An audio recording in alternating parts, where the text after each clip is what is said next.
Hello नमस्कार साथियों, आप सभी का एक बार फिर से हमारे यूट्यूब चैनल SM स्टडी 77 पर हार्दिक अभिनंदन है। और ये क्लास मित्रों बाबा खेतरवाड़ की नगरी से आप सभी के लिए लाइव दी जा रही है। साथियों, हमारे चैनल को ज़्यादा शेयर करें, सब्सक्राइब करें, लाइक करें और कमेंट करें। दोस्तों, आज हम बात करेंगे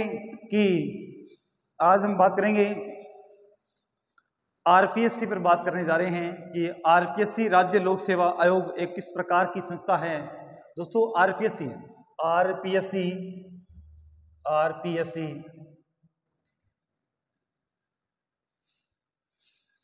राज्य पब्लिक सर्विस कमीशन यानी राज्य लोक सेवा आयोग, इसका हिंदी में रूपांतर क्या हुआ? राज्य लोक सेवा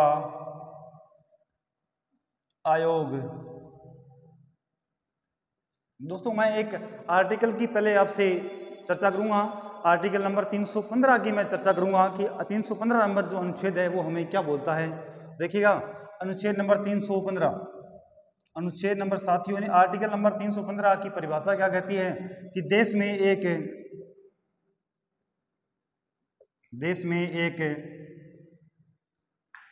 प्रतियोगी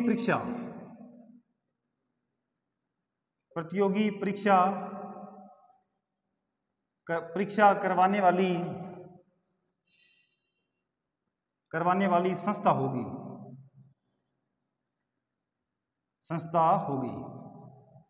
तो कहने का मतलब है कि देश में एक प्रतियोगी परीक्षा कंपटीशन के वनडे कंपटीशन के एग्जाम करवाने वाली संस्था होगी, चाहे सब्जेक्टिव हो चाहे दोस्तों ऑब्जेक्टिव हो। उस प्रकार की संस्था का नाम है UPSC। उस प्रकार की संस्था का नाम क्या है दोस्तों? UPSC यानी संघ लोक सेवा आयोग। इसका नाम क्या होगा दोस्तों? इसका नाम होगा संघ लोक सेवा आयोग।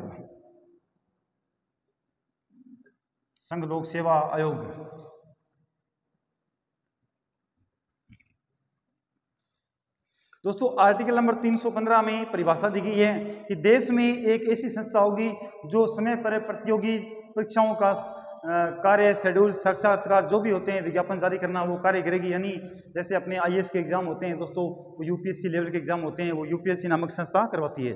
जैसे राजस्थान स्तर की बात करें अपनी, इसी आर्टिकल के में एक बात और बोली गई है कि राज्यों के लिए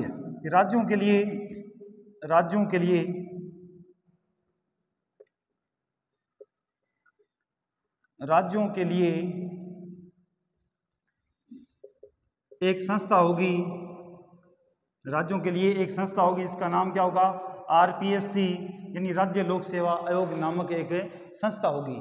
तो दोस्तों, इसमें हमने क्या पढ़ा? जैसे राजस्थान में कोई भी कंपटीशन एग्जाम करवाते हैं, बड़े स्तर की बात करें, RS का एग्जाम है, फर्स्ट ग्रेड है, सेकंड ग्रेड है, कॉलेज लेक्चरर के एग्जाम है, तो इनके SI का एग्जाम है। दोस्तों, ये जो कार्य करवाने का जो काम होता है, इनमें विज्ञापन जारी करना, समय पर एग्जाम करवाना, नियुक्ति की प्रक्रिया देना, इस प्रकार के लिए एक संस्था गठित है राजस्थान में। और वो कौन सी है मित्रों? तो वो है, याद रखना, RPSC। अब हम बात करेंगे सर कि RPSC जो संरचना है वो राजस्थान स्तर की है, क्योंकि राजस्थान में जो भी प्रतियोगी परीक्षाएं होती हैं उनका कार्य करती है। और UPSC दोस्तों सेंट्रल लेवल में, केंद्र के अंदर जो भी एग्जाम करवाने का कार्य करती है समय पर, उसके नाम संस्था होती है। तो अलग अलग राज्यों के लिए अलग अलग प्रकार की संस्थाएं, 2 या 2 से अधिक राज्यों के लिए एक लोक सेवा आयोग हो सकता है, इसका नाम होता है जॉइंट पब्लिक सर्विस कमीशन। यानी 2 या 2 से अधिक राज्यों के लिए एक संस्था भी हो सकती है।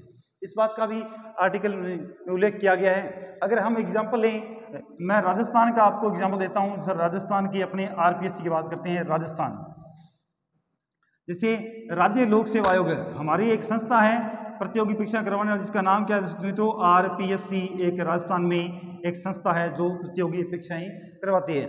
जैसे अब तो माना कि सर 1949 के बाद में कि हमने एक संस्था का गठन कर दिया, लेकिन आज अपने प्रतियोगी परीक्षाएं RPSC करवाती है, जिसका मुख्यालय अजमेर के अंतर्गत है। लेकिन इससे पहले की बात करें, 1949 से पहले राजस्थान में किस प्रकार का ढांचा था, किस प्रकार की प्रक्रिया थी? तो याद रखना मित्रों, अपना ये मान लिया कि एक प्रकार से राजस्थान है, वर्तमान राजस्थान 50 जिलों का हो गया है, लेकिन 50 जिलों से दोस्तों अभी की प्रक्रिया है। मैं बात कर रहा हूँ राजस्थान एकीकरण से पूर्व की प्रक्रिया, यानी 1 नवंबर 1956 से पहले का जो ढांचा था, वो ढांचा क्या है? आज़ादी से पहले साथियों राजस्थान 22 प्रांतों में बंटा हुआ था। याद रखना, आज़ादी से पहले राजस्थान था वो रियासती काल के दौरान 22 प्रांतों में बंटा हुआ था। और इन्हें 22 प्रांत, जैसे आज राजस्थान में पेपर होते हैं, नौकरी लगते हैं, उसी प्रकार पहले भी राजस्थान में पेपर होते थे और उनमें नौकरी लगने का कार्य होता था। तो जैसे राजाओं के दरबारों में सेना में भर्ती होना, दरबारों में जाना, राजसभा का पद लेना, तो यहाँ पर भी नौकरियाँ मिलती थी। जैसे इनमें से सभी में था, लेकिन राजस्थान आरपीएससी से गठन से पहले मैं बात करूं 22 प्रांतों में से साथियों 3 ऐसे प्रांत हैं जहां पर आज से पहले यानी 1949 से पहले संस्था संचालित थी, उसका नाम भी संघ राज्य लोक सेवा आयोग था। जैसे एक प्रांत था दोस्तों जोधपुर, जैसे एक प्रांत था जोधपुर, जैसे जयपुर प्रांत है, जयपुर। और साथियों तीसरा प्रांत कौन सा अपना बीकानेर प्रांत है। तो याद रखना जयपुर, जोधपुर और बीकानेर। इस जोधपुर में 1939 में एक संस्था की स्थापना की गई और जोधपुर में जयपुर में 1940 में और साथियों बीकानेर में 1946 में एक संस्था की स्थापना की गई थी। तो इसकी बार सेकंड ईयर के एग्जाम में एक प्रश्न आया था कि आरपीएससी से गठन से पूर्व ऐसी कौन कौन सी रियासतें थी जहां पर आज आरपीएससी है, वैसी की वैसी आरपीएससी उन राज्यों में, उन रियासतों में संचालित थी। तो आप क्या करेंगे, जोधपुर, जयपुर और साथियों बीकानेर, ऐसी 3 प्रांत रियासतें हैं जहां पर संस्था थी। इनके सन याद रखना, जोधपुर में स्थापना 1939 में, जयपुर में स्थापना 1940 में और दोस्तों बीकानेर में 1946 में स्थापना की गई थी। मैंने आपको एक बात कही। अब क्या हुआ दोस्तों, अब इसके बाद में अपना संविधान भी बन गया और संविधान में इस बात का उल्लेख भी हो गया। तो धीरे धीरे इस समय के अनुसार जो उस समय के राज प्रमुख थे, उस समय के साथियों राज प्रमुख का नाम क्या था राजस्थान में साथियों, याद रखना, राज प्रमुख का नाम था मान सिंह द्वितीय। तो मित्रों मान सिंह द्वितीय ने एक अध्यादेश लाकर के राजस्थान की विधानसभा के सामने एक बात रखी कि क्यों न जैसे जोधपुर, बीकानेर और जयपुर में आरपीएससी है, वैसे की वैसी एक पूरे राजस्थान के लिए एक संस्था गठित कर दें ताकि राजस्थान के युवा वर्ग नौकरी वर्ग में शामिल हो सके। इसके लिए एक राज्य लोक सेवा आयोग की स्थापना की गई। इसके लिए साथियों एक राज्य लोक सेवा आयोग की स्थापना की गई संपूर्ण राजस्थान के लिए। तो इन तीनों प्रकार की संस्थाओं को दोस्तों अध्यादेश के द्वारा खारिज कर दिया गया और इसके स्थान पर हम लोगों ने किसका गठन कर लिया, हम लोगों ने आरपीएससी का गठन कर लिया। अब सुनिए, जब आरपीएससी का गठन किया गया साथियों, तो याद रखना 1949 में आरपीएससी का गठन हुआ और उस समय गठन हुआ उस समय ये इस संस्था का जो मुख्यालय था वो कहाँ पर था, जयपुर में था। उसके बाद साथियों क्या हुआ, सत्यनारायण राव कमेटी का गठन किया गया और दोस्तों सत्यनारायण राव कमेटी की सिफारिश पर इस संस्था का स्थानांतरण कहाँ कर दिया गया, अजमेर। और दोस्तों आज का हम क्या पढ़ते हैं, आरपीएससी का जो हेड क्वार्टर मुख्यालय कहाँ पर है, अजमेर में है। और आपने पढ़ा होगा कि घुंघरा घाटी, दोस्तों कहाँ पर पढ़ते हैं, घुंघरा घाटी। तो आपने पढ़ा होगा साथियों घुंघरा घाटी अजमेर में आरपीएससी का मुख्यालय है। जो भी आरएस का इंटरव्यू होता है दोस्तों वो कहाँ जाते हैं, आरपीएससी में। एसआई का इंटरव्यू देने कहाँ जाते हैं लोग, आरपीएससी में। कॉलेज लेक्चरर का इंटरव्यू होता है दोस्तों कहाँ होता है, आरपीएससी में। कहते हैं ना कि आरपीएससी जाना है, अब की बार इंटरव्यू देकर आना है। तो वो ये संस्था है दोस्तों, इस संस्था के कौन कौन से कार्य होते हैं, कब कब इसका गठन किया गया, इन पर अपनी चर्चा करेंगे। तो दोस्तों आज हमने क्या बात की, आज हमने बात की, मैंने आपको एग्जाम्पल दिया था, यानी एक चर्चा की थी और वो कौन सी है, आरपीएससी और दोस्तों यूपीएससी पर।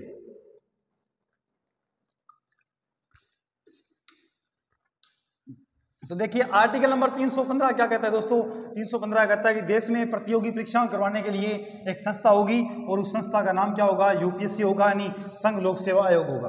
दूसरा क्या था साथियों कि मैंने बात की थी इसी आर्टिकल में राज्य लोक सेवा आयोग का गठन किया गया है, इसे अपने क्या कहते हैं, आरपीएससी कहते हैं। यानी अब क्या होता है, वर्तमान में आरपीएससी का मुख्यालय कहाँ पर दोस्तों, अजमेर के घुंघरा घाटी में। लेकिन पहले कहाँ था, इसकी स्थापना के समय ये जयपुर में था, ये देखिए जयपुर में था। अब क्या था, आज़ादी से पहले बात करें, राजस्थान दोस्तों एक रजवाड़ा रियासत थी, राजपूतों की धरती पर दोस्तों कितने 22 प्रांत थे और 22 में से 3 ऐसे प्रांत हैं जहाँ पर आरपीएससी संचालित थी। जैसे जोधपुर में 1939 में, जयपुर में 1940 में और बीकानेर में साथियों 1946 में। ये 3 ऐसी संस्थाएं हैं जहां पर इनका गठन किया गया। उसके बाद जो राज प्रमुख थे दोस्तों, उन्होंने एक अध्यादेश लाए, वो 23वां अध्यादेश ला करके 23वें नंबर का दोस्तों अध्यादेश लेकर आए। और इस अध्यादेश के बाद में तीनों प्रकार की संस्थाएं थी उन्हें तो दोस्तों खारिज कर दिया गया और उनके स्थान पर एक संपूर्ण राजस्थान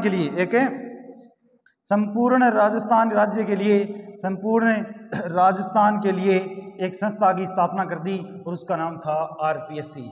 अब दोस्तों ये आरपीएससी की थोड़ी सी नींव है, किस प्रकार से प्रारंभिक प्रक्रिया थी, अगली क्लास में बाद में हम पढ़ेंगे आरपीएससी की संरचना क्या है, आरपीएससी में कितने अधिकारी होते हैं, कौन कौन से पदाधिकारी होते हैं, नियुक्ति की प्रक्रिया क्या रहती है, बड़ा इनका कार्यकाल क्या रहता है, किस प्रकार से इनके कार्य किए जाते हैं, कौन कौन से कार्य होते हैं। तो दोस्तों आप सभी का सपना होगा आरपीएससी में जाने का, तो आप आरपीएससी में ज़रूर जाइएगा, लेकिन उससे पहले हमारी वीडियो को ज़रूर देखिएगा। तब तक के लिए जय हिंद, जय भारत।